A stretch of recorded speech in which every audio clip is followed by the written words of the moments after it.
Last session we were in Matthew chapter 2 also, and we covered the material up through verse 18.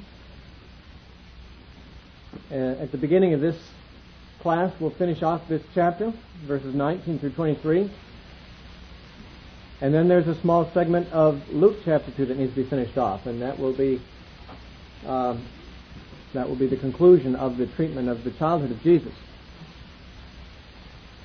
Now, the time frame here is not while he was an infant any longer. At verse 19 of Matthew chapter 2, Jesus was, some years old. We don't know how old. There's reason to believe that he may have been approaching 2 years old when he went into Egypt, and we don't know how long he remained there. We know he remained there until Herod died. That might have only been a few weeks or months, or it might have been a couple of years or more. We don't know. However, Herod died in the year 4 BC, and that would mean that Jesus could hardly have been born much later than 6 BC, since we'd have to allow probably at least 2 years for the events from his birth until his return from Egypt, and possibly even longer than that, depending on how long he spent in Egypt. I think, however, we should suggest he spent only a very short time in Egypt, possibly a year or less. We can't be certain, but the reason I say this is because his ministry began around the year 27 AD, according to the records in Luke. It was the 15th year of Tiberius Caesar.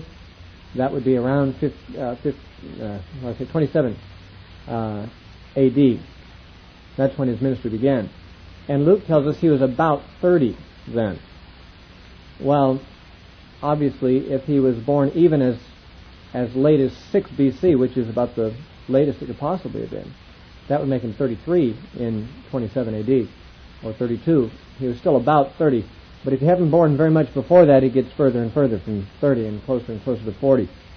So I think we can deduce that he was probably still quite young when Herod died, maybe as young as 2 years, 3 years old. And if that is the case, then we can't allow for a very long stay in Egypt. There is nothing recorded of the time that was spent in Egypt, neither its duration nor how the time was occupied. Joseph and Mary, we know, were not rich people, and one might wonder how it is that they supported themselves in Egypt, but it is usually deduced or suggested by commentators that they supported themselves upon the gifts that the wise men had brought, the gifts of gold and frankincense and myrrh. Although the quantities are not told us, it would an insult to give to a king a negligible amount of such things. The purpose of the gifts was to show honor and homage, and therefore it's probable that the gifts that were given were fairly substantial. And Mary and Joseph would, of course, have been at liberty too, and must have spent those things on their trip to Egypt, and perhaps been supported by those things while they were in Egypt. How much of that wealth would have been remaining to them when they came back from Egypt, we don't know. It depends very largely on what amount was given in the first place and how long they stayed in Egypt. In any case, we don't have any indication that they spent the rest of their lives rich. Yes?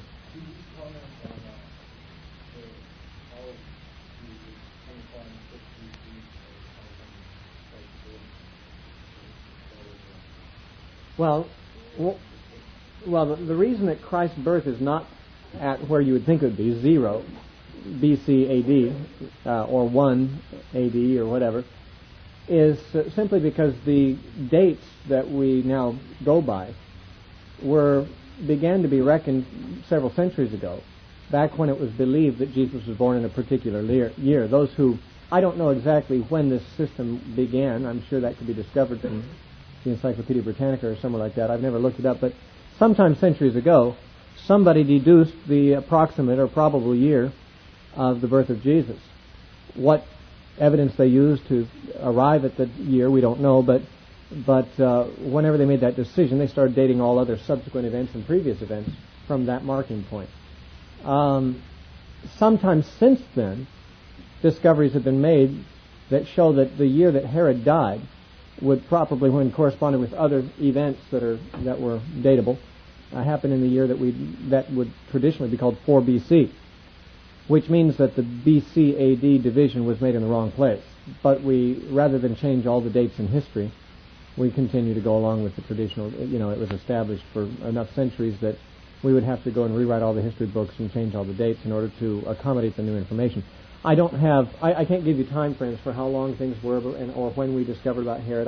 I'm dependent on secondary and tertiary information myself, not primary sources, but it's the explanation is that whenever the years began to be calculated with the terms BC and AD, they didn't have all the information they now have, and it is now possible to exactly date the death of Herod at 4 BC, and clearly Jesus was born before that, so the BC AD is a misleading thing.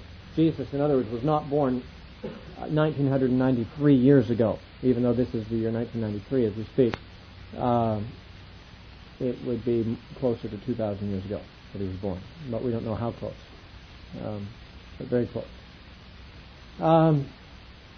About BC and AD, I think most people know this, but just briefly in case you've always wondered, BC obviously means before Christ, as I think everybody knows, but not everyone's aware of what AD means. Some people mistakenly think that AD means after death, or after the death of Jesus. It actually, AD stands for the Latin words Anno Domini. Anno means the year of, and Domini means the Lord. Anno Domini means the year of our Lord, really. Prior to the time that people began to date things BC and AD, they had to have some other way to mark time. And they did, and you can see it throughout the Old Testament.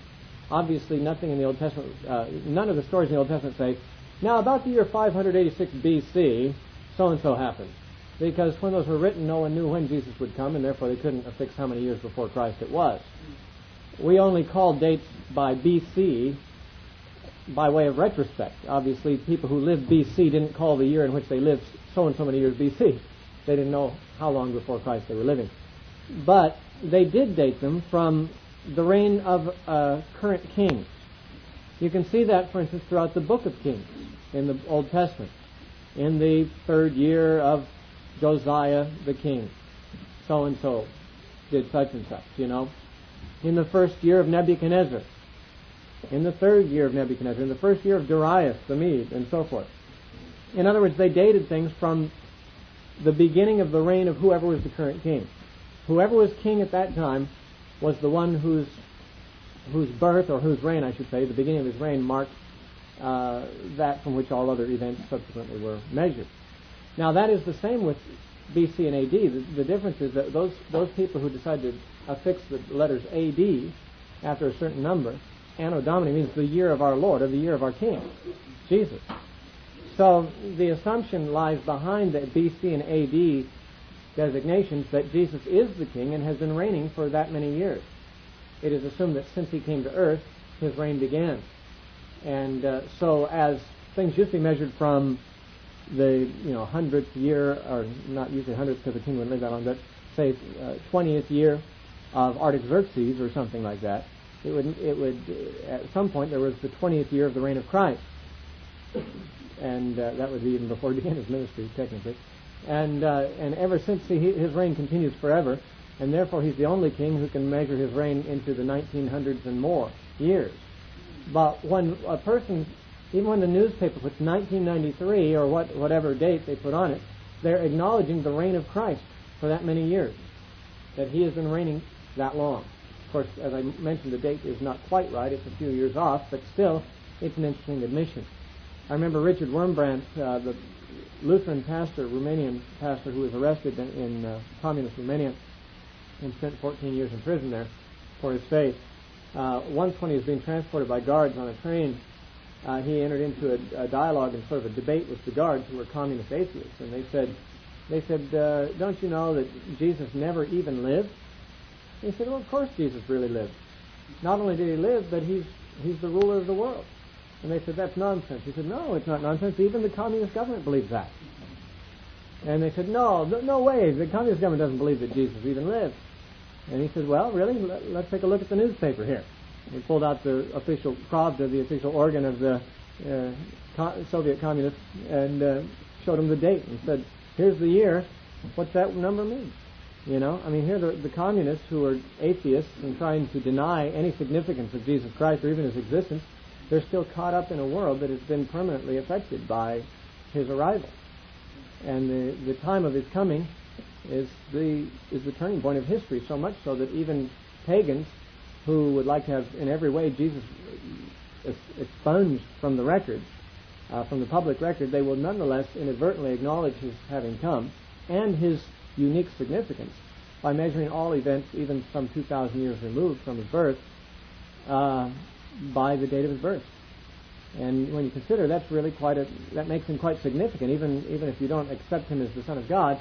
Any human being who ever lived, from whose birth all events forever after were measured and dated, would have to be a highly significant person.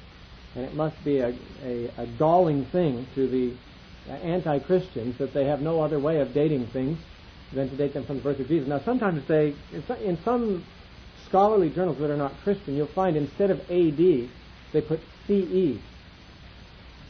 Like this is the year 1993 C.E. And if you ask what C.E. means, some will say of the Christian era. Therefore, not necessarily acknowledging Jesus is important, but simply the objective fact of history that the Christian church has pretty much colored this whole era in the Western world for that many years. But others would say CE doesn't stand for the Christian era, but the current era. And so the really hostile atheists and others who want to be totally secular would say we are living in the year 1993 CE, current era, and removing all reference to Christ. But even so, they're not removing any reference to Christ, because when did the current era begin? It began with the coming of Christ. And how is it that this man's coming issued in an entirely new era that has not been supplanted for almost 2,000 years by any subsequent development? There have been many eras, I suppose you could say, but whatever era began 1993 years ago is a highly durable era, because we still measure from its beginning now almost 2 millennia later. And therefore, no matter how they want to designate it, unless they want to rewrite all of history, they're going to have to inadvertently acknowledge the importance of Christ by even signing the date on their personal checks or whatever they do. Okay, that's just a little aside. Now, verse 19 of Matthew 2, Now when Herod was dead, behold, an angel of the Lord appeared in a dream to Joseph in Egypt, saying, Arise, take the young child and his mother, and go to the land of Israel, for those who sought the young child's life are dead. Now, here's an interesting thing. Actually, this just came to me just now, so it's untested illustration, untested point. But I told you that there were some parallels between the history of Israel and the personal history of Christ. Israel was a type of Christ. It just occurred to me as I read that an angel of the Lord appeared to Joseph in a dream in Egypt, that there was another Joseph who received dreams from God in Egypt in the Bible too. And it was that Joseph in Egypt who took Israel into Egypt, from which later they were delivered. When Hosea said, I called my son out of Egypt, meaning Israel out of Egypt, if we would ask, how did Israel get to Egypt in the first place, the answer is Joseph took them there. When Joseph rescued them from the famine, he moved them to Egypt. He relocated them there, and they never left for 430 years until Moses delivered them. And so to say that Israel's coming out of Egypt was a prefiguring of Jesus in his infancy coming out of Egypt, we could also say, although I don't know that this is highly significant, that Jesus going into Egypt, just like Israel's going into Egypt, was initiated by a person named Joseph. Joseph took Israel into Egypt, and another Joseph took the Messiah into Egypt. And by the way, another parallel is the same. Both Josephs had fathers named Jacob, but that's probably not supposed to be too significant. But just an interesting coincidence. Okay, verse 21. Then he arose and took the young child and his mother, and they came into the land of Israel. But when he heard that Archelaus was reigning over Judea instead of his father Herod, he was afraid to go there. And being warned by God in a dream, he turned aside into the region of Galilee, which is, of course, where he came from originally. And he came and dwelt in a city called Nazareth, that it might be fulfilled, which was spoken by the prophets, he shall be called a Nazarene. Now, Joseph was uncomfortable about going back to Judea. Now, one might expect that he would go back to Nazareth anyway, since that was where his business had been prior to the birth of Jesus, and only a few years had passed, and since he'd been relocated to Bethlehem only for a short time and then sort of had to leave under persecution, one would think he wouldn't even return to Judea at all. But apparently Joseph felt that he should return to the place from which he left first, so he was going to go back and live in Judea. Possibly there was work for him in Bethlehem that he had found in those weeks that he lived there, or years that he lived in Bethlehem. And it wasn't the lack of work or the lack of a home in Bethlehem that kept him from settling there, but when he heard that Archelaus was reigning. Now Archelaus was a cruel ruler, the son of Herod the Great, and a very inept ruler. He was actually removed from his position in 6 A.D. by the emperor because of mismanagement. And it was then that the procurators or the governors of Judea began to rule there, and of whom Pontius Pilate was one. And he was the fifth one. But Archelaus was ruling at this time. He ruled from his father's death in 4 B.C. until 6 A.D., so sometime in that 10 years. Joseph came back, didn't want to live under Archelaus' rule, and an angel warned him not to stay there too, and so he went up to Galilee and settled in Nazareth. Now, that was really, although Matthew doesn't tell us that, that was really a homecoming for Joseph and Mary, because Luke has told us that that's where they started out in the first place. So they went back to their hometown, and that's where Jesus grew up. Now, Matthew says that this fulfilled that which was spoken by the prophets, he shall be called a Nazarene. Now, if Matthew seemed to be stretching things when he quoted, I have called my son out of Egypt, and applied it to Jesus in his infancy, and even stretching them a little further when he quoted Jeremiah 31 and said Rachel is weeping over her children, and applying that to the babes slain in Bethlehem, both of which I feel like Matthew was justified in doing. He was, I believe God, Holy Spirit, gave him insight into the meaning of those passages. But he certainly seems to be stretching here when he says, it fulfilled which was spoken by the prophets, he shall be called a Nazarene, because that statement is not found in any context in the Old Testament. It's not found in the Old Testament. Nowhere in the surviving records of the Old Testament do we find any prophet saying, he shall be called a Nazarene.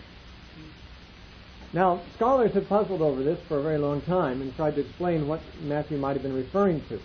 Some of the older Bibles, wrongly,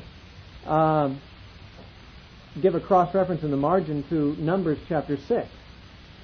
But there's no good reason to. They're just desperate. Numbers chapter 6 gives the law of the Nazarite. And so they say, well, maybe that's what it's talking about. No, it's not talking about that. Jesus was not a Nazarite, and a Nazarite and a Nazarene were not the same thing at all. A Nazarene was just somebody from Nazareth. Just like an Oregonian is just someone from Oregon.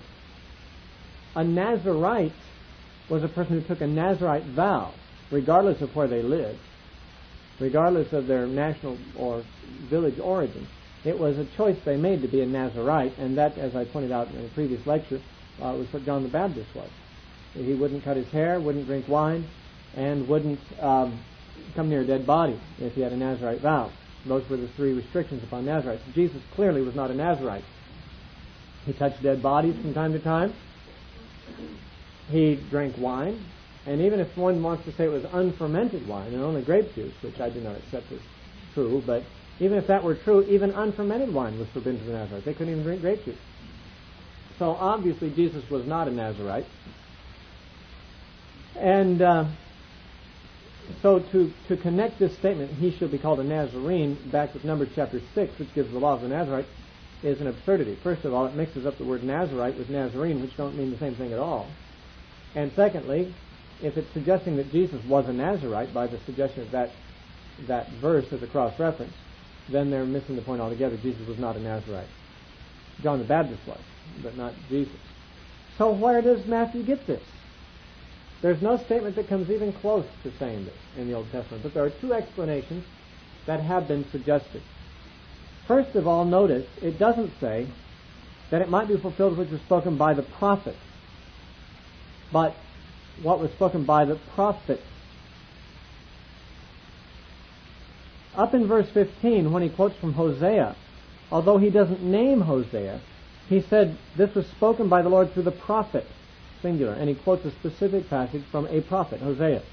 Likewise, when he quotes Jeremiah, in verse 17 he says, then was fulfilled what was spoken by Jeremiah the prophet. He's got specific prophets in mind in each of those 2 cases. But here, he should be called a Nazarene, is Matthew represents this as what was spoken by the prophets, as if he's not really referring to any particular reference in any one prophet, but he might be summarizing that which is the theme of more than one prophet. If so, what is the thought? What is it that more than one prophet said about the Messiah that Matthew is referring to here?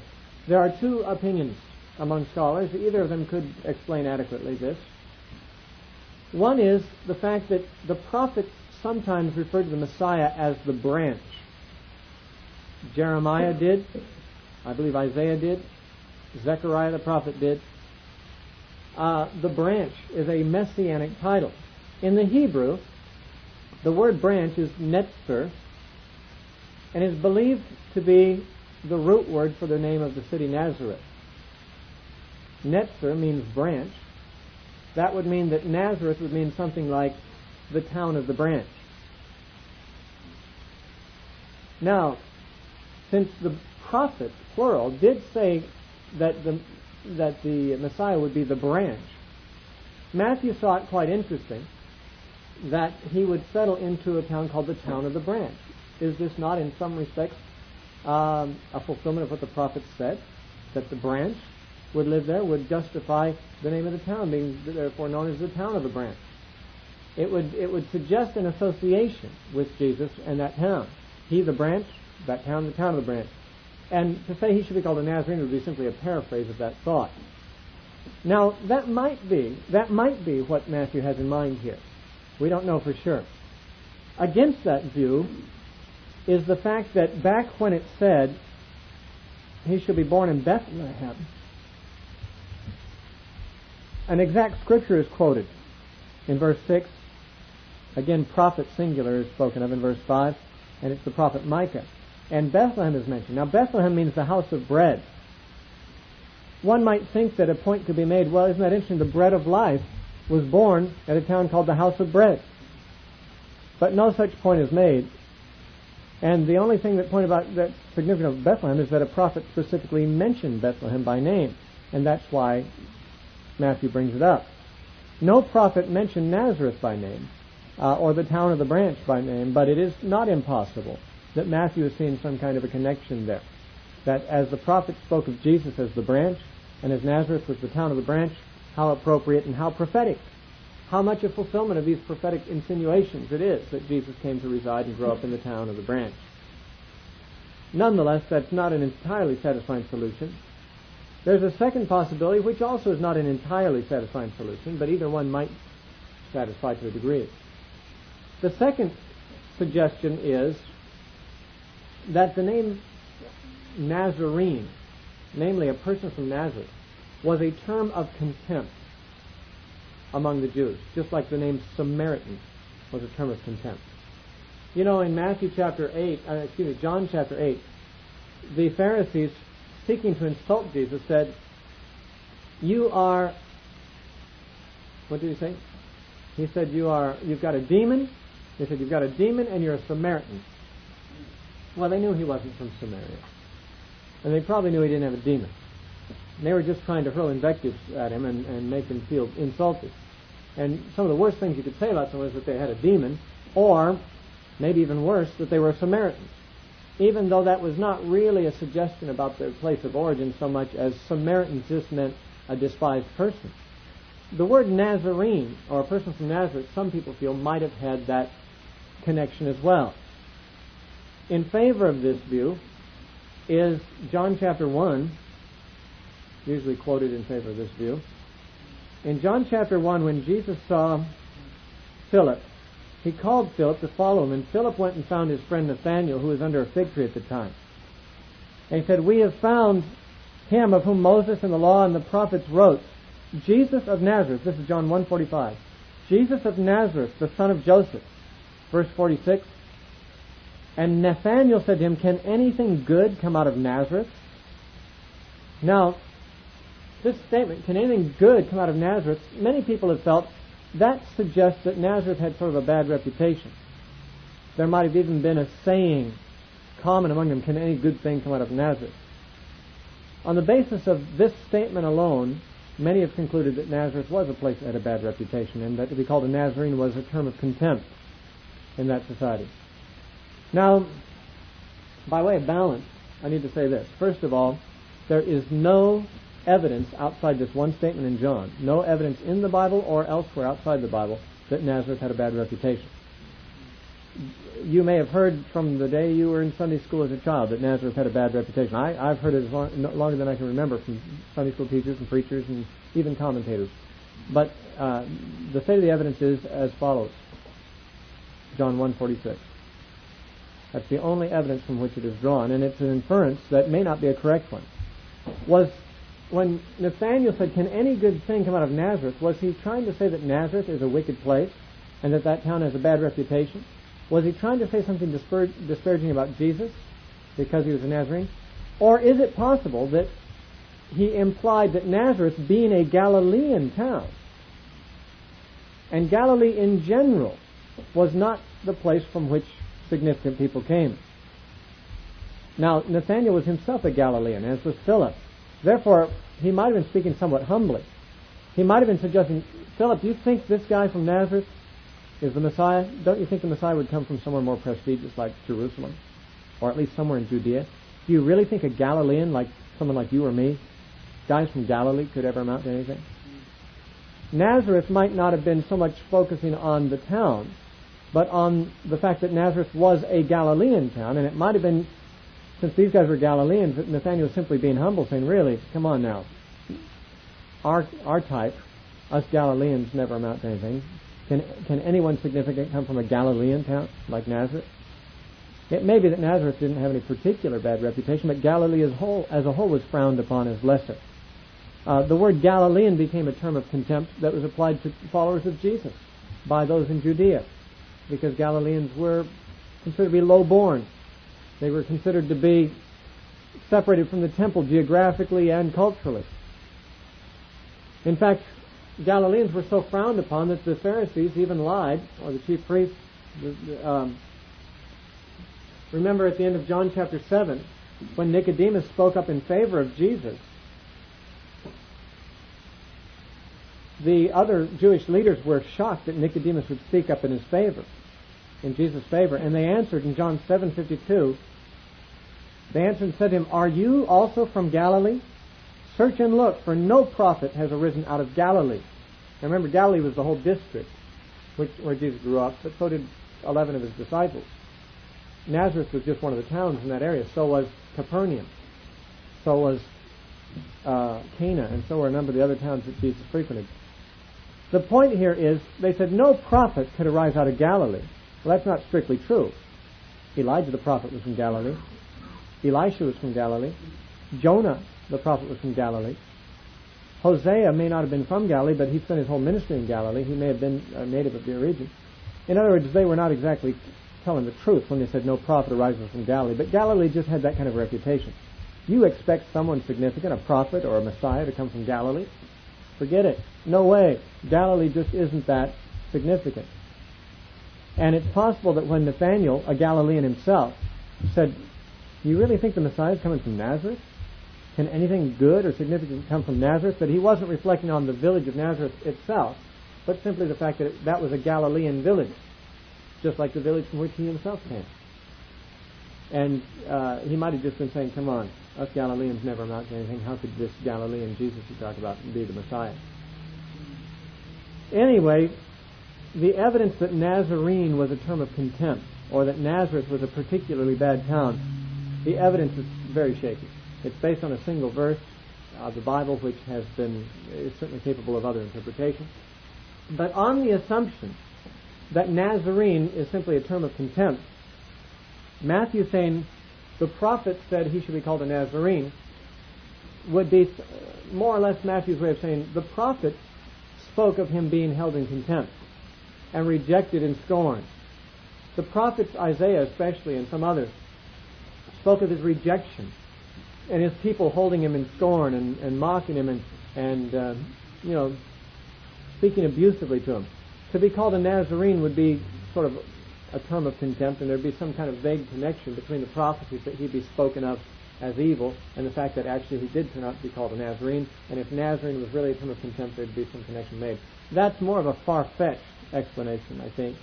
Of the two, I would personally prefer the branch town explanation, though that is not fully satisfying either. One thing is for sure, though.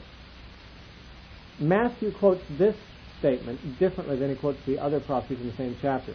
In every other case, he cites a particular prophet or indicates a prophet said something, and then he quotes a direct thing from the prophet. Here he says, this is what was spoken by the prophet, and then he gives a statement which, if he's talking about the statements of more than one prophet, he can't be quoting any one. It must be a summary statement or something where he's kind of digesting something that more than one prophet had to say about the Messiah. And whether it's about him receiving rejection and mockery and contempt, or whether it has to do with the prophets who spoke to him in the branch, or whether there was some third alternative that Matthew and his readers would have put together but we have somehow lost. We just can't say. However, there are ways to vindicate Matthew in this, and certainly he couldn't have been making it up completely, just fabricating it. He had some rationale in his mind for this. Now we turn over to Luke to take the closing portion of Luke chapter 2.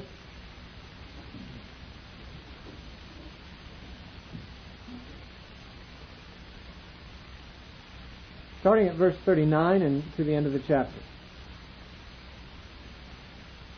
Now Luke has left all this out about the wise men and about the flight to Egypt and the return from Egypt. All those things we read about in Matthew chapter 2, Luke has omitted. Last thing that Luke has recorded was those things that happened when Jesus was 40 days old and Simeon and Anna met him in the temple.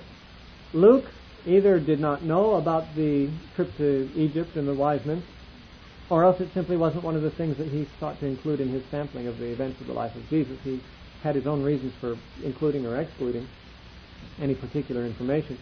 Luke did not tell us anything about it. Instead, right after talking about Anna and Simeon, he says in verse 39, "So when they had performed all things according to the law of the Lord, they returned to Galilee, to their own city Nazareth." Now, Luke alone had told us that they were from Nazareth previously. Back in chapter 1, he indicated that in verse 26, "Now in the 6th month the angel Gabriel was sent by God to a city of Galilee named Nazareth, where he met Mary." So Matthew didn't mention that Nazareth was their previous home, but Luke did. And now he says they went back to Nazareth. What Luke doesn't tell us is that they stayed in Jerusalem for a while after the events he's just recorded, were visited by wise men, made a trip to Egypt and back.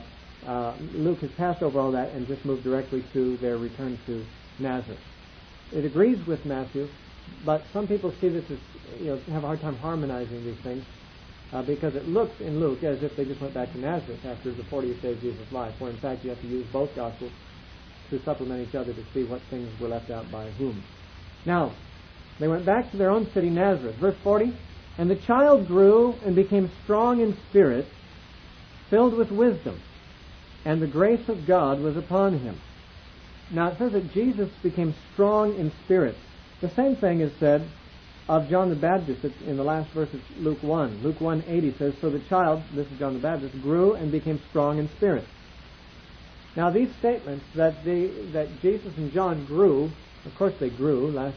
We heard of them as babies. People do grow from that stage unless they die. But becoming strong in spirit is more of a distinctive about these two boys. They became spiritually exceptional. Now, how this exceptional spirituality was evinced or recognized, we are not told in most cases. John the Baptist, I guess it's in view of the fact that he went and lived in the wilderness until his time of his showing to Israel, probably from age 12. We don't know for sure. But there might have even been before that time evidence in John the Baptist's life that he was a spiritually unusual person. He certainly was. And Jesus also may have given evidence in his early life, prior to age 12, of his exceptional spirituality. However, Luke only tells the story of something that happened when he was 12, which was an evidence that he was strong in spirit, that he was spiritually strong and superior to others. Now, as far as the years prior to Jesus being 12, we have no data of Jesus' exceptional activities. There are some apocryphal Gospels that do not belong in our Bible because they're forgeries, but they do come from the 2nd century. I say they're forgeries because they claim to be written by guys like Peter and Thomas, but they weren't. They were written after the death of those men. The Gospel of Thomas, in particular, these Gospels are still available in print. They date from the 2nd century. And they usually, in most cases, represent Gnostic versions of Christianity and fables about Jesus and so forth. No one knows whether there's any truth in any of them. And there are even sayings of Jesus taken from these sources that you can get lists of, but they're not probably authentic. It is possible, however, that Jesus, some of his authentic sayings and deeds may have been preserved in other writings besides the Gospels we have, but you just can't trust these 2nd century documents that claim to be from Thomas and Peter and really aren't. I mean, obviously, if the author is lying about who he is, what else might he lie about, you know? He's an impersonator. But in the Gospel of Thomas, there are some stories about Jesus doing supernatural things as a little child. You may have heard of some of them. There are stories about Jesus striking bad little children dead without touching them, you know, just cursing them and they drop dead. There are stories about Jesus as a little boy shaping birds from the clay of the ground, and they come to life and fly away, and so forth. Those stories, of course, are not true. They are very early. They come from the 2nd century, but they're not genuine. The inspired record suggests that Jesus' very first miracle happened when he was 30 years old, or about 30, when he turned water into wine. In John chapter 1, after it tells of this miracle, Jesus turned the water into wine, John chapter 2, after it tells of Jesus turned the water into wine, it mentions specifically that this was his first miracle, or at least wording that sounds like that claim. It's in John 2:11. It says, "This beginning of signs Jesus did in Cana of Galilee and manifested his glory." This turning the water into wine is said to be the beginning of his signs, which suggests that he didn't do any signs before that. And it seems appropriate. The Holy Spirit didn't come upon him powerfully as at his baptism previous to that. When Jesus was baptized in water, the Holy Spirit came upon him, and that empowered him for the things that he later did through the power of the Spirit, including the miracles. But as a boy, he was just a spiritually oriented kid. I mean, he was God in the flesh, too, but he had not been empowered yet. He had not been empowered yet by the Holy Spirit to do supernatural things. And everything we read about him prior to age 30 just suggests that he was a real human, but a real perfect one. He never sinned, and there's an exceptional story about his childhood. Only one has been preserved, and that's when he was 12 years old. It says in verse 41, "His parents went to Jerusalem every year for the feast of Passover. And when he was 12 years old, they went up to Jerusalem according to the custom of the feast.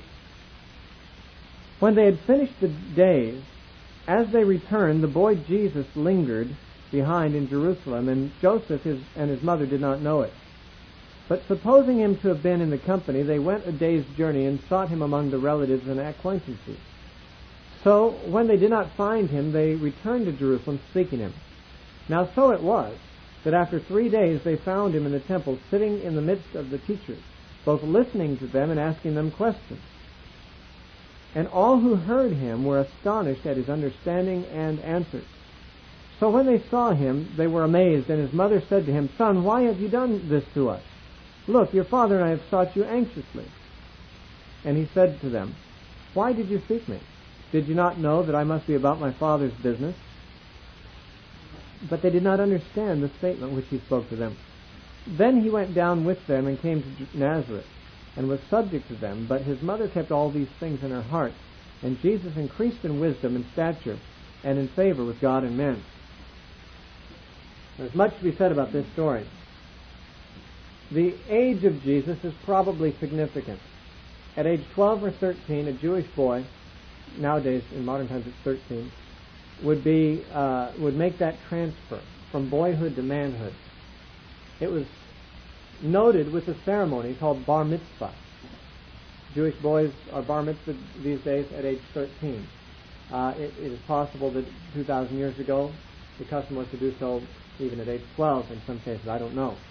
But Jesus was right at that age where, if he was not yet already, he was very soon in the Jewish society to take on the cloak of manhood and the burdens of manhood. When a boy goes through a bar mitzvah, it suggests that he becomes a son of the law himself. He's a son of the covenant. Prior to that, his misdeeds are kind of covered. He's just a boy. He's not really responsible.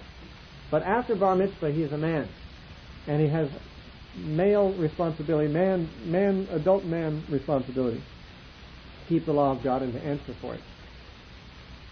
Some have suggested that possibly the age 12 or 13 is the age of accountability, at which point a child becomes responsible for his sins, and prior to that is not responsible. But that seems a little late in life, frankly. There is no biblical authorization for that age. That was a Jewish custom. The Jews simply made a custom of bar mitzvah in their sons of that age. So there's no inspired basis for it.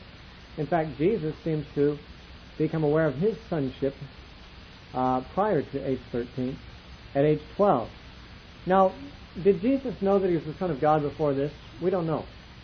The final verse in this chapter says Jesus increased in wisdom, which proves that he didn't have all wisdom prior to his ministry. As a boy, he had to increase in wisdom just like anybody else, and in stature. He had to grow larger and wiser. And since there was increase in his wisdom and in his learning, we have to assume that he wasn't born omniscient, but he had to learn the same way other people do. It would suggest, of course, that as a little tiny baby, he didn't know that he was born of a virgin. A baby doesn't even know what a virgin is. And he probably had no conception in those early years that he was God's son in some unique sense. But at some point he did. And age 12, we can clearly see that he knew that, because he says, I must be about my Father's business. In referring to God as his Father here, it's clear that Jesus had the revelation. He knew that he was not Joseph's son. He was God's son. Mary and Joseph knew that too, but the fact that they were puzzled by his statement and didn't understand its significance means that he had not been accustomed to talking about God that way previous to this. It's very possible that he had not fully understood that he was God's son until this time. I don't know. I'm just reading between the lines. But if Jesus had understood it before and had been accustomed to talking about it around the house, there should have been no surprise in Mary and Joseph when he said, I must be about my Father's business. Here I'm at the temple, my Father's house. Where else would I be? That should have been obvious what he meant by that, if they were accustomed to him talking that way about himself and his relationship with God. Almost certainly, I think, up till this time, whenever Jesus' father was discussed, it was Joseph that was in view. In fact, even in Mary's statement, in verse 48, Son, why have you done this to us? Look, your father and I have sought you anxiously. It's quite clear that Joseph is referred to as the father, though Luke has made it very clear earlier in the narrative that Joseph was not the father, he was the stepfather. But it's natural enough for a stepfather who's adopted a child from birth to come to be called dad, to come to be called father, and for the family to speak of him that way, as if he is the father, since, even though he's only a stepfather or a foster father. Now, the fact that Mary felt comfortable referring to Joseph as Jesus' father, and was confused when Jesus used the word father otherwise than of Joseph, suggests that this was kind of a new development, a new insight, something that took Mary and Joseph by surprise, and might have taken Jesus a bit by surprise. It might have been his first visit to Jerusalem. We don't know. We know that male Jews above 12 years old were required to go to Jerusalem for 3 festivals a year.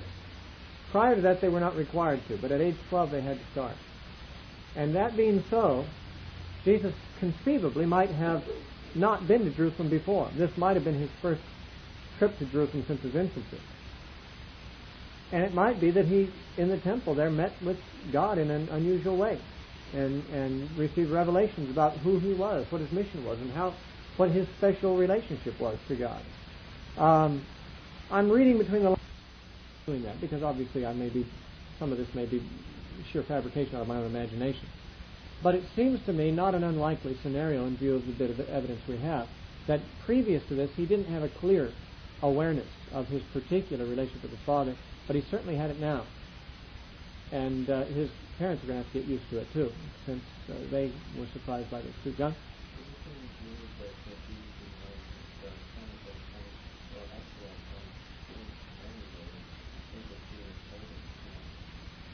Well, really, do you think the Jews gave their children sex education before age 12? I doubt it.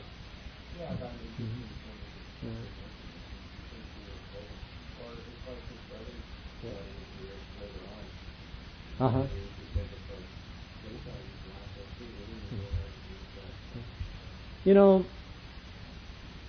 my mother gave me my first introduction to sex education from a book written for children on the subject when I was, I don't know how old.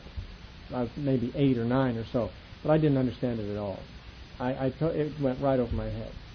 I must have been easily 12 or so, maybe even a bit more, before I really understood about reproduction and so forth. And I imagine that our culture, obsessed as it is with sex, probably teaches children about sex earlier than ancient Hebrew cultures did. In all likelihood, ancient cultures didn't bother teaching their kids about sex until they were marriageable age. And I seriously doubt if Mary, first of all, I'm sure Mary intended eventually to tell Jesus about his origin. But prior to age 12, she might have figured, well, this is too young. Yeah, I'll tell him when he's old enough to understand. Age 12 is still pretty young if a child is kept naive. I mean, nowadays in our society, we think of a child at age 12 possibly very jaded because he's seen so many R-rated movies and looked at the pornography in his father's room and all kinds of stuff. I mean, so many kids are jaded by age 5 or age 3. They've seen, their mothers sleeping with different guys every night and stuff. I mean, we live in a very corrupt society where children's innocence is not very much protected. And so it's not uncommon to meet a 10-year-old or a 9-year-old kid who's cynical and knows all about sex, or he probably doesn't really know all about it, but he knows the mechanics of it. And, age 12 might seem to us fairly old to let a kid get before you give him some insight. So I imagine in Jewish society, as straight-laced and prudish as it was about such things, that they probably didn't intend to even tell a kid about sex until he was engaged. I have heard that Jewish kids were not allowed to read the Song of Solomon until they were 18. I'm not sure if that was the normal age for teaching them about sex or what, but to me it doesn't seem strange. It doesn't seem strange at all that Mary would have, even if she intended later to someday tell him about this, that she would not have sat down with her 10-year-old kid and say, now listen, I know you're not going to understand this, but I just got to tell somebody. I was a virgin when you were born. What's a virgin? I mean, why bother telling him that young? But I'm sure that Mary did intend to tell him sometime. Yes, Jimmy.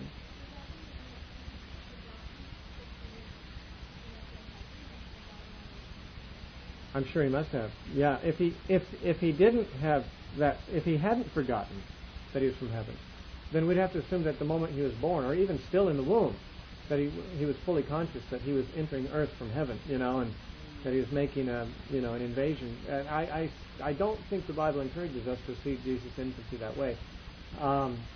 If Jesus was self-conscious of his own godhood in his infancy, then he must have known everything, even before he was old enough to speak, and before he was old enough to read and things like that. The deity of Christ is a doctrine that we are so careful to want to preserve because it is true, and because cults deny it, that we sometimes swing further than the Bible does in denying his humanity.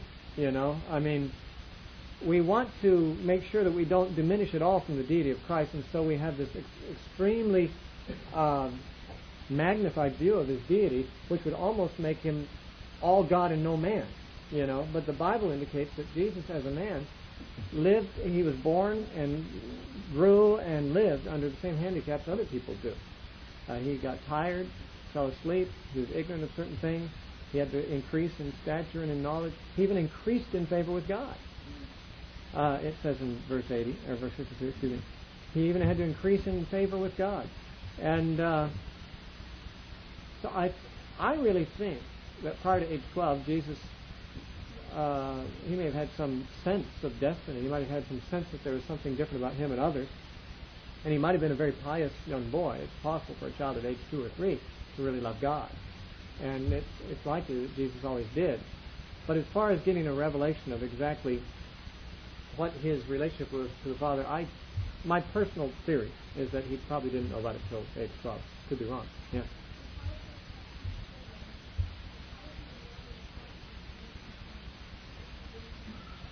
Well, there's theories about how Jesus kept from sin. There are theories.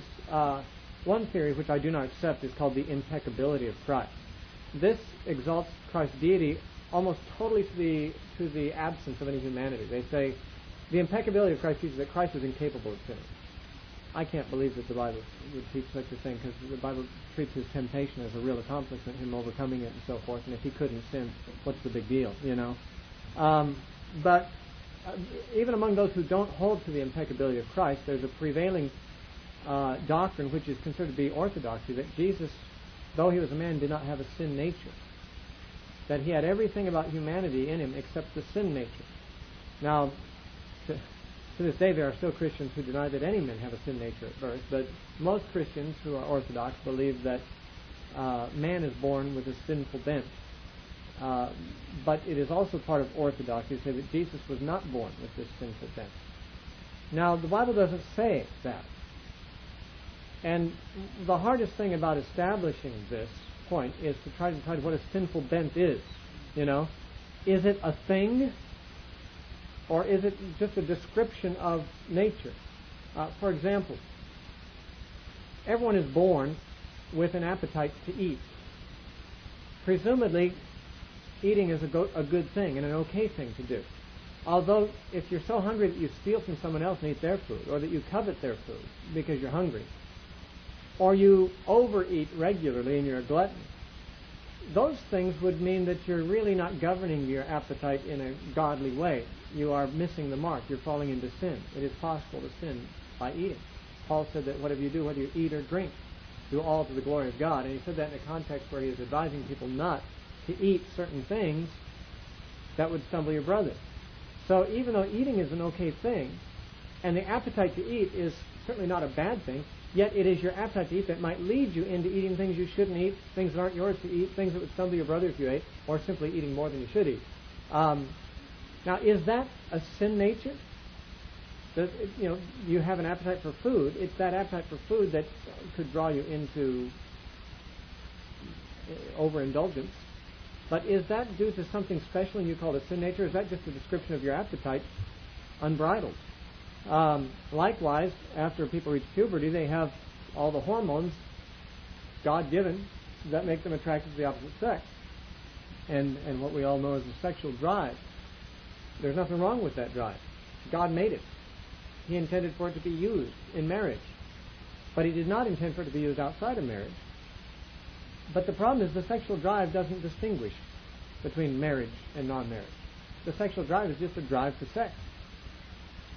My sex drive is indiscriminate. I mean, it might be discriminate. I might not be attracted to someone who I don't find attractive. But given a group of women that I find attractive, and my wife one of them, my sexual drive doesn't discriminate. My mind has to do discriminating. My conscience has to do discriminating. My commitment to God has to do discriminating. And saying, I will not exercise my sexual drive toward anyone except my wife. But that's not my sex drive making the distinction. I have to govern my sex drive because it would not make the distinction. As far as attraction goes, I can be attracted to food that is not good for me to eat. I can be attracted to food that is stolen.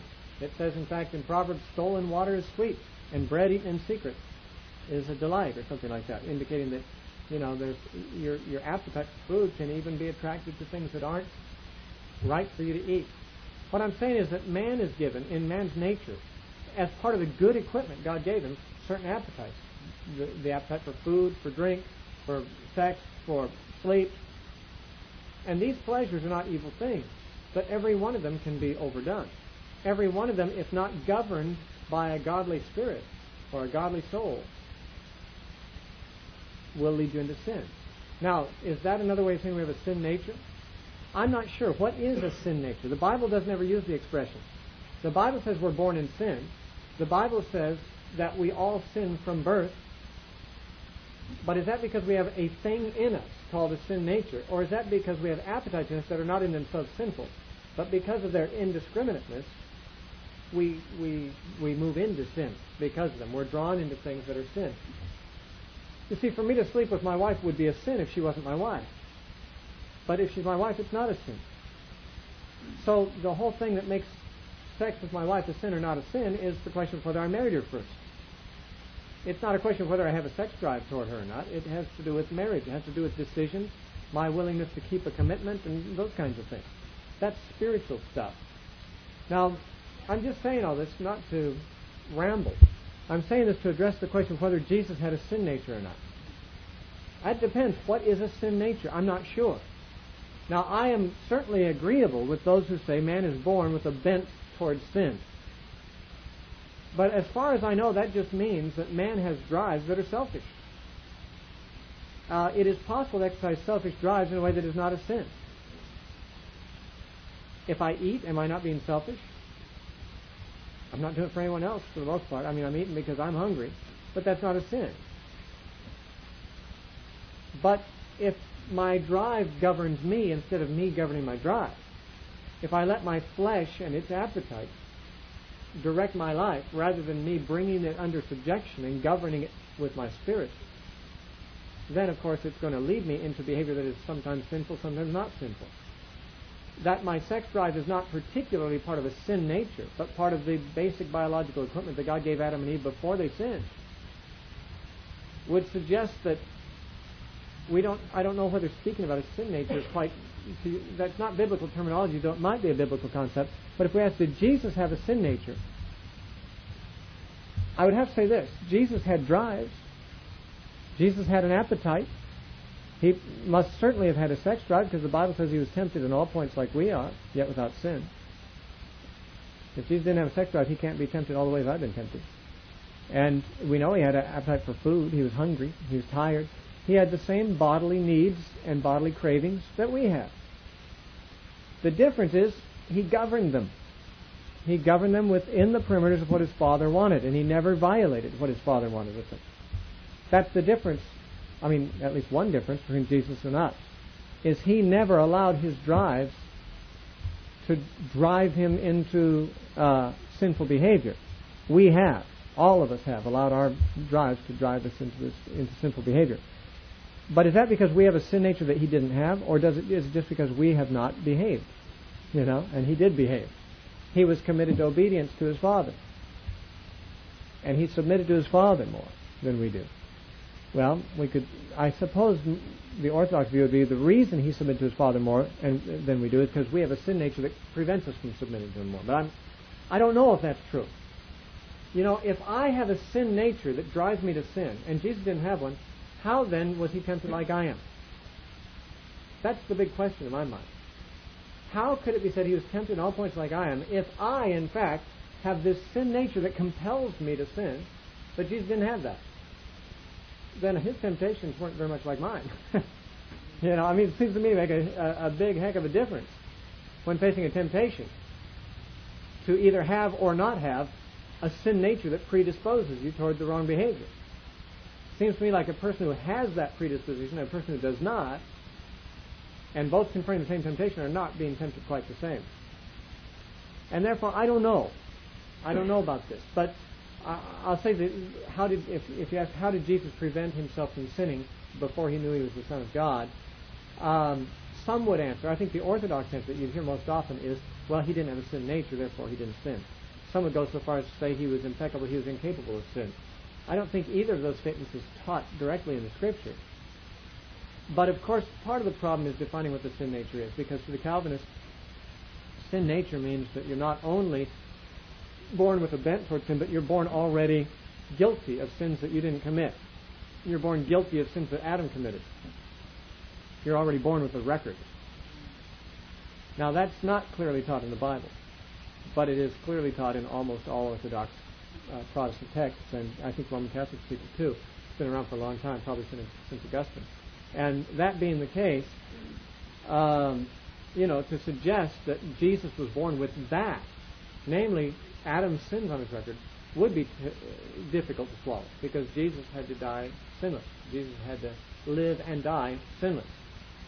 And some people would have problems not differentiating between Jesus and man in that very respect of sin nature, because for them sin nature includes the idea of guilt of Adam's sin, because that's sort of the way that Christians have talked about it for centuries.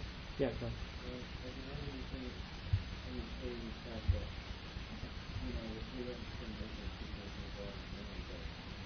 But Jesus didn't have a human father? I've read it, but what I've read is taken the form of propositions, unfounded, and theories. I mean, what John is saying is, there are people who say, well, The sin nature is passed down through the Father, through Adam. And therefore, every generation since Adam, it's been through the male that it's passed along. And therefore, every child that's born who's had a human father is a sinner. But Jesus had no human father. He came through the woman. And therefore, he avoided having a sin nature. Now, the problem with this is the Bible nowhere says that in every generation the sin nature is passed on through the father.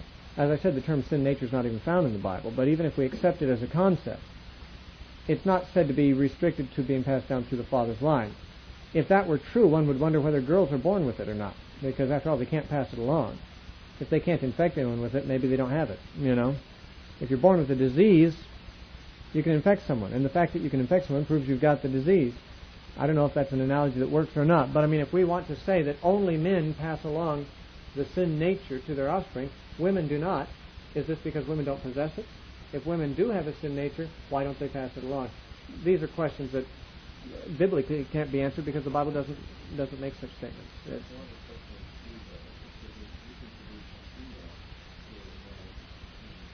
Yes. That's how they talk about it. That's true. Although, and Jesus, one point is clear. Jesus is the only man in history who could be called the seed of the woman. The word seed in the Greek actually is sperma. And obviously from the word sperm. And when the Bible talked about a man spilling his seed on the ground in the Old Testament, that was talking about sperm, of course. And therefore the word seed, when applied to human seed in the Bible, usually means sperm. But an interesting thing occurs in Genesis chapter 3, when God is cursing the serpent. He said, "On your belly you shall go, and I'll put enmity between you and the woman, and between your seed and her seed. And her seed shall bruise your head, and you shall bruise his heel." Now there's a strange thing about that, because it talks about the woman's seed, a term that throughout Scripture usually means, when applied to humans, sperm. But a woman doesn't have it. A woman doesn't have seed in that sense. And yet Jesus is called the seed of the woman in that prophecy and how he destroys Satan. And of course Paul makes this point in Galatians 4:4. Jesus came in the fullness of time born of a woman. Not born of man, but born of a woman. Now, whether that has anything to do with the passing on of a sin nature is simply a matter of conjecture. Because everything John has said has been said by many theologians he's actually stating what is considered to be pretty much orthodoxy, and it's been argued this way by Christians for a very long time. All I'm saying is the Bible nowhere gives any statement that, to my mind, would suggest that only the male could pass on the sin nature. The difficulty is finding even any statements in the Bible about the sin nature. It is not hard to find statements in the Bible that indicate that man is prone to sin and born that way. And if when we say the sin nature, we just are speaking of a description of that propensity, then I certainly have no objection. But if we think of the sin nature as some kind of a thing, like a tumor on the heart or something, there's something in addition to his humanness there that's sort of he's infected with it. He's born, with this disease. Then I'm not sure how we get Jesus born without it. Since at least in my experience, when I sin through pride, through greed, through lust, these are the ways that we sin for the most part. I am told in the Bible that Jesus was tempted in all points as we are. In fact, the temptations Jesus went through were in all three of those areas: greed, lust, and pride. Satan tempted him 3 times, once for each category. And unless Jesus was incapable of sinning, which it seems to me the temptation sort of would be meaningless if he was incapable of sinning, he must have been tempted. He must have had the ability to be appealed to on the basis of lust and greed and pride. It must have been something that his nature was capable of. The difference is he refused to submit to such influences and motivations. We don't, often enough. We have not resisted them unto blood, as Jesus has.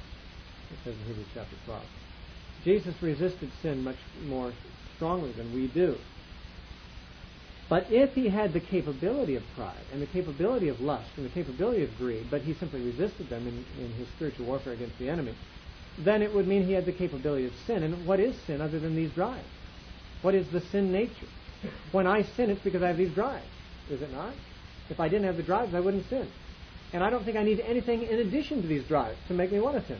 You know, I don't need something in addition called a tumor called the sin nature to be added. Just give me the drives I've got, and I'm induced often enough to sin. You know, I mean, and that is simply because the drives are biological, largely. And because they're biological, they're kind of amoral. That is, they're neither good nor bad. To have a sexual drive is not a good thing or a bad thing. If anything, it's a good thing, because God made that and said it was good when He made it. But it can lead to good behavior or bad behavior. But the decision is not made on a biological basis, but on a moral basis, which is a decision made by my soul. And I think it's in the soul that people say the sin nature is, but it's very hard to identify it. Let me, now that your head is swimming with this subject, let me just say this. I don't find it particularly profitable or fruitful to try to nail that down. I don't need to have a nailed down doctrine of the sin nature to know that I've sinned and that everybody has, or to know that Jesus didn't. But I cannot with biblical authority say that Jesus didn't sin because He didn't have a sin nature and we sin because we do. That's, that may be the case, but I know of no biblical basis for saying that. What I can say is that Jesus was tempted and I am tempted. As near as I can tell, His temptations were fairly parallel to my own. His experience of temptation must have been very much like my own if He was tempted on all points like we are.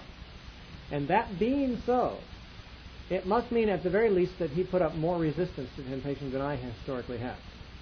Because if I put up a greater resistance, I could have resisted temptation too. But I didn't, and maybe I didn't because of some defect that's in our race. But if Jesus lacked that defect, that propensity, that attraction to sin, we are nowhere told that He lacked it. And the whole idea of His being tempted suggests that He had that attraction, but He simply denied it. Just like He calls us to deny ourselves and take up our cross, He denied Himself. His self, if He had chosen to be selfish, would have been inclined to sin just like we are when we're selfish. But He denied Himself and followed the will of His Father. Any speculation about the presence or absence of a sin nature is simply going beyond anything the Bible has to say on the subject. But theologians are quite fond of going quite a distance beyond what the Bible has to say about things, simply because the Bible leaves a lot of these questions really unanswered because they're not necessary to know. But man is not satisfied to be ignorant, and therefore comes up with theories. And once he comes up with theories, sometimes those theories sound so good that they become doctrinaire, orthodoxy. And once they become orthodoxy, people entirely lose sight of the fact that they're not found in the Bible. They're just the theories that have become acceptable, and that help people explain and help people understand things that the Bible doesn't explain. About anything that is the doctrine of man and not found in the Bible, I think we are at liberty to question, especially if it creates problems in understanding some other biblical concepts. I simply don't know. But I could be wrong in saying that Jesus didn't know all along that He was the Son of God. But I personally think that the surprise His parents showed at His comment, the fact that Joseph quite naturally was referred to as his father by Mary up to this point, would suggest that Jesus' awareness of God being His Father, if He had it, He kept it a secret before now. And it may be that He didn't even fully understand it until this point. Jesus was a real human being, and as a real human baby and as a child, He did have limitations to how much He could grasp and understand, and He had to increase in that, the Bible says, in wisdom and so forth. So there would have been some threshold He crossed at some point in His life, some turning point where He came to realize things He didn't previously realize. One of those things would have had to do with the specific nature of His relationship with the Father. In fact, He might have understood that He was the Son of God at some point, and then even later than that understood what His mission was going to be. We don't know exactly when He first realized He was going to go to the cross. Maybe He knew it all along. Or maybe that's something God revealed to Him a little later on down the line. That's information we're not getting. Huh?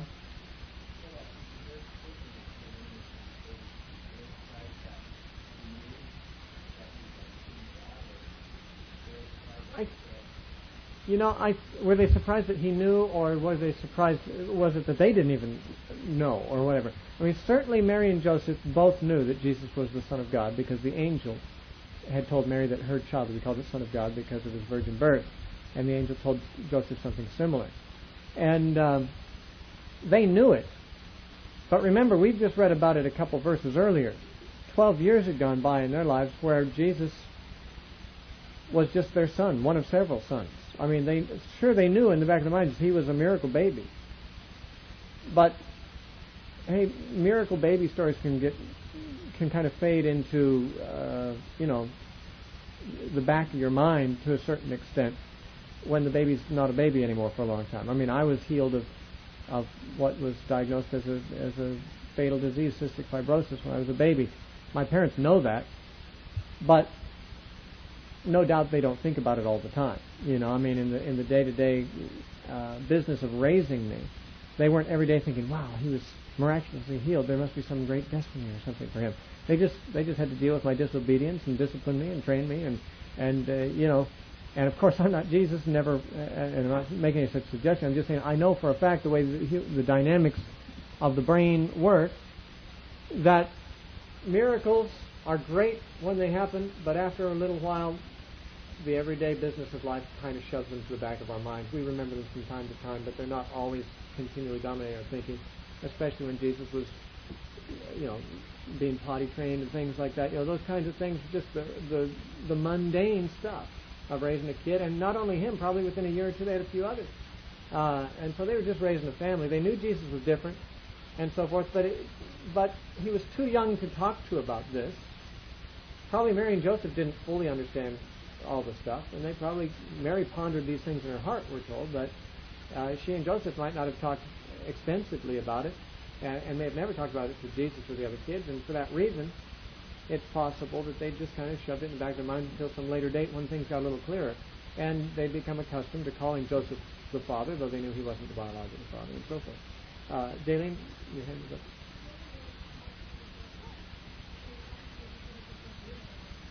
Yeah.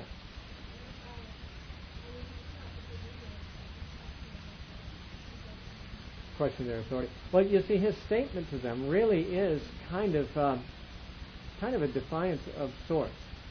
He was raised in the home of Joseph to learn Joseph's business, and apparently he did. After this, he went home and subjected himself to them. After this, it says he apparently learned his father's business, that is Joseph's business. But at age 12, he made a significant announcement that there was a different father whose business he had to be concerned about primarily, and that was something that I'm sure Mary and Joseph didn't have a full grasp of. I wanted to comment on some of the earlier verses too, but this is of course the key verse of this passage, Jesus' statement and what it reflects about what he knew about himself and so forth. Let me just give you a few comments on the earlier verses in the passage. It might seem strange that Mary and Joseph could go a day's journey from Jerusalem and not realize that their son isn't with them. It might seem they weren't very attentive parents, but you have to realize a couple of things. It makes it very clear that they were traveling with a company of people in verse 44. They supposed him to have been in the company. And in the latter part of that verse 44, it says they sought for him among the relatives and acquaintances. This was not just a company, it was a company of neighbors and friends and relatives. It must have been a pretty large clan that traveled together.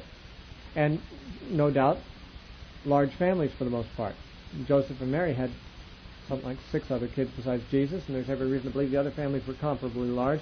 Must have been kids running around everywhere. And Jesus, at age 12, I would imagine was extremely mature and reliable. I'm sure that many parents learn to lean on their kids and give them something like adult responsibilities much younger than age 12 if they show responsibility. And Jesus must have been the perfect model son. I mean, totally able to be counted on. I'm sure that they let Jesus out of their sight quite a bit and just trusted him as if he were an adult already.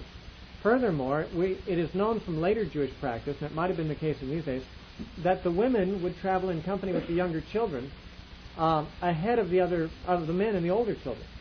That is, the women would start home, since they moved slower from these pilgrims, they'd start home earlier in the day than the men would. And the men and the older sons could travel faster, so they'd leave Jerusalem later in the day and catch up with them. With Jesus being 12, he was kind of at that median age. He might be considered one of the younger children, one of the older children. And Mary may have assumed he was with Joseph, and Joseph may have assumed that he was with Mary. And when they caught up at the encampment that night, they found out that neither of them had him. In any case, there's nothing extraordinary about the fact they could have gotten a day's journey without having noticed until then that Jesus wasn't with them. What seems extraordinary is that in verse 46 one gets the impression once they got back to Jerusalem they had to search for 3 days to find him, which doesn't seem to be the best way to understand that, since Jesus was centrally located. He was in the temple. He was in a prominent place. It shouldn't have taken 3 days searching through a city like Jerusalem to find him if that's where he was.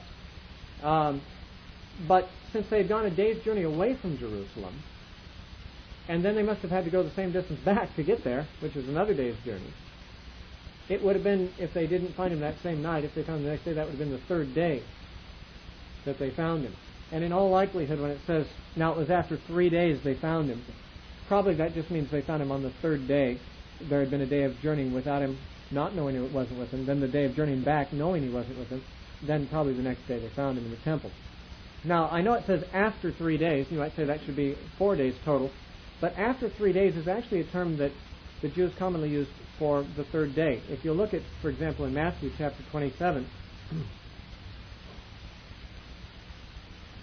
in Matthew chapter 27, verse 62 and following, this is after Jesus was buried. It says, on the next day, which followed the day of preparation, the chief priests and Pharisees gathered together to Pilate, saying, Sir, we remember that while he was still alive, how that deceiver said, after 3 days I will rise again.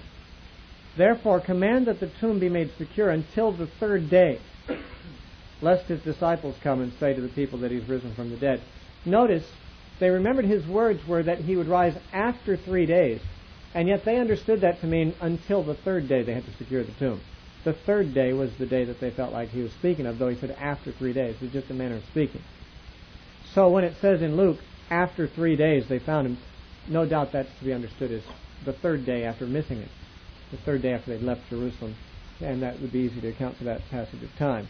Now, when they found him, interestingly, it says in verse 46 he was in the temple in the midst of the teachers. How he happened to get into the midst of the teachers, we're not told, but it's probable that during the times of the feast, the rabbis used to sit out on one of the porticos, sort of out in the open air, and just discuss theology together, and bystanders could listen into their wisdom and maybe even sit among them and ask them questions. Jesus probably was not the main center of attention when he arrived there. He became that, but in all likelihood he was passing by and he overheard some guys talking about theology, and it happened to be a subject of interest to him, and so he lingered, and then he began to ask questions. Notice what it says about him in verse 46. It says he was listening to them and asking them questions. It doesn't say he was teaching them or giving answers, just listening and asking questions. But the next verse says, and all who heard him were astonished at his understanding and his answers. Now that's interesting. It says he was listening and asking questions, but what astonished them was his answers. If we would reconstruct this scene, I think we could be guided by some of the later material in Jesus' life where he did this same kind of thing as an adult. In the final week of his ministry, he spent a number of occasions debating with Pharisees, Sadducees, and other religious leaders. And many times it was so that he would ask them a question which they were unable to answer, then he'd give an answer. And that's probably what happened here. For instance, when they asked Jesus, by what authority do you do these things? Or, where's your authority from? He said, well, let me ask you a question.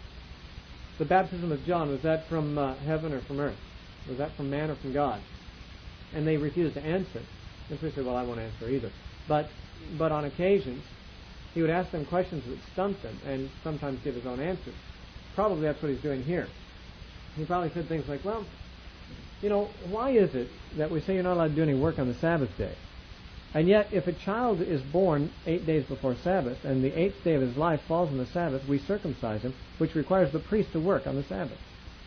And why is it that when the Sabbath comes, the priests don't have to keep it? Because instead of offering one morning lamb and one evening lamb, as they do all other days of the week, on Sabbath they offer 2 in the morning and 2 in the evening. They work twice as hard on the Sabbath. Isn't that a violation of the Sabbath? And we know that he pointed to those facts later in his ministry as inconsistencies on the part of the Jews. And those might have been the kinds of things he was bringing up at age 12. Saying, now, why is it we do it this way? Or he might have been saying, why do the Scriptures say such and such? You know, Jesus said that later in life. He said, whose son is the Messiah going to be? And they said, well, he's going to be David's son. He said, then why did David call him Lord if he's his son? And he quoted Psalm 110 where David called the Messiah his Lord. And they couldn't answer. Jesus, I don't know if he was trying to stump them or just curious. In his later life, he was clearly trying to stump them. He was clearly trying to show them their own inconsistency and trying to show them that, guide them by by his questions and by their inability to answer, try to guide them to the truth of the matter. In this case, at age 12, he might not have been consciously trying to do that. He might have just been curious. Well, why do we do it this way? Why does the Scripture say this or that? And it may be at this point that he first became disillusioned with the answers that the Jewish leaders gave. I don't know. Maybe not. But it's conceivable that at this point he began to realize the inadequacy of Judaism as it was being led and practiced by these guys. They didn't have the answers. And in fact, he had better answers than what they had, and they marveled at his answers. Hard to say. We just don't know anything about the contents of this except that he listened and he asked questions. But then they marveled at his answers. Okay, well, we've already talked about his mother and father finding him, or mother and Joseph finding him. But they didn't understand his statement. But verse 51 says, then he went down with them and came to Nazareth and was subject to them. But his mother kept all these things in her heart. Jesus was subject to his parents. Even though he knew God was his father, he was so astute and so brilliant and so spiritual that he could baffle the religious leaders, and his own parents were dull. They must have been real boring in theological discussions. I mean, he makes a very plain statement. I must be about my Father's business. They should understand that, and they don't even understand that. There must have been tremendous frustration with Jesus not being able to discuss the deep things of God with people like Mary and Joseph who didn't quite grasp even the simplest things. And yet the marvelous thing is, though his superiority to them intellectually and spiritually was manifest, he subjected himself to them. He honored them as parents. He had to go through the same training ground that he expects others to go through, and that is to submit to proper authority, to live with the hierarchies that God has established, and to do so without regard to personal giftedness or superiority, because so many times, for example, children will defy their parents because the children are Christians and the parents are not Christians. And the children feel like, well, my parents couldn't possibly understand God's will. Or wives are that way with their husbands from time to time. A wife who is married to a non-Christian man, or simply a guy who's not a very spiritual man. He may be a Christian but not very, wise in spiritual things or whatever. And she'll think that she can, because she's more spiritual or more intelligent than he, that she can just go over his head or ignore his authority. That's not the way Jesus lived it. Jesus was certainly immeasurably wiser and more spiritual than his parents. But it specifies that he was voluntarily subject to them until the time that God told him to leave and to start his own ministry. And so, we have nothing more about the childhood of Jesus after this except that he grew in size and in wisdom, and he increased in favor with God and men. It's often been pointed out that this speaks of Jesus' physical, mental, social, and spiritual development. I'm almost embarrassed to point that out because it's such a cliche.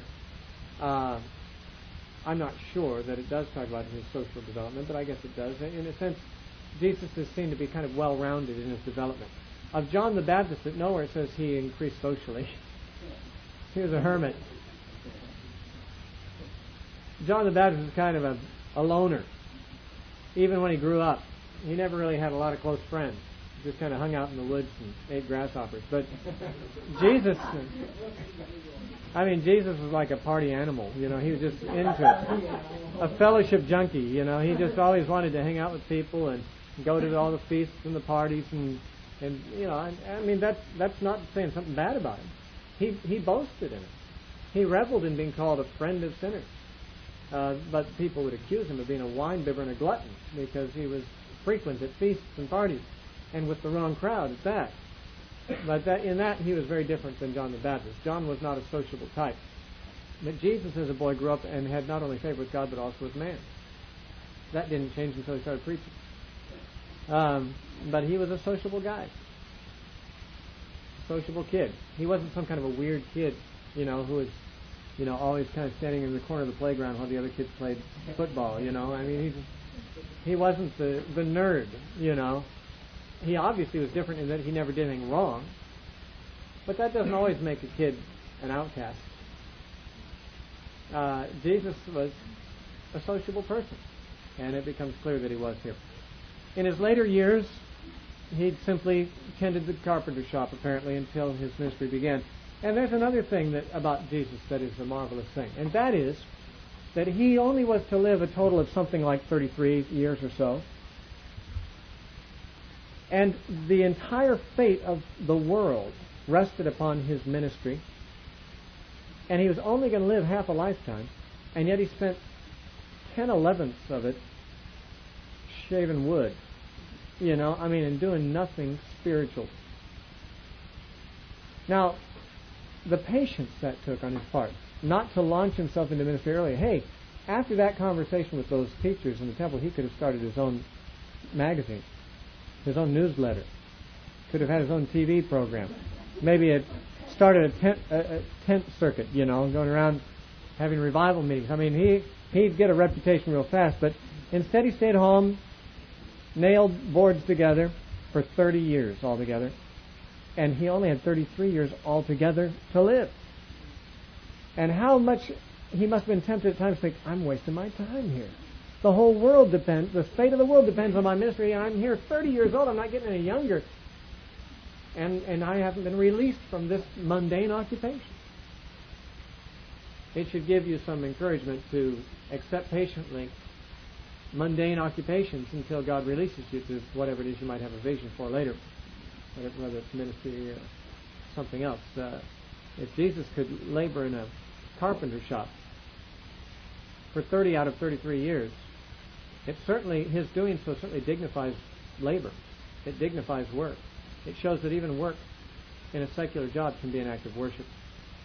If Jesus spent more of his life doing that than any other thing.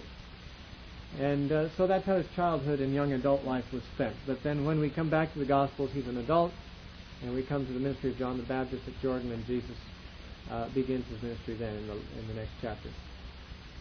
All right, that's all for today then.